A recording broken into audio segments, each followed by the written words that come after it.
बिस्मिल्लाहिर्रहमानिर्रहीम। देखें, मैं कौन होता हूँ कहने वाला। कोशिश हमारी यही होती है कि सिचुएशन के हिसाब से खेला जाए और जो चीज़ें हमारे हाथ में वो की जाएं, और जो हमारे कंट्रोल में नहीं है ना हम उनको सुनते हैं और ना कोशिश करते हैं कि वो टीम में भी ना आए। और तनकीद देखें, अच्छा करते भी हैं तब भी करते हैं, ना करें तो वो तो वैसे ही सब वेट कर रहे होते हैं। लेकिन इसमें अल्लाह का शुक्र है, जिस तरह आज हमने चेज़ किया, क्योंकि ये पहले भी हमने चेज़ किए हैं वैसे।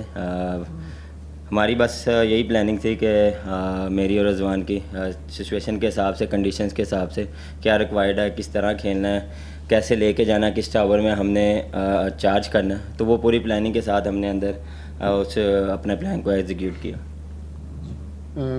बाबर, जिस तरह की क्रिटिसिज्म हो रही थी तो उसको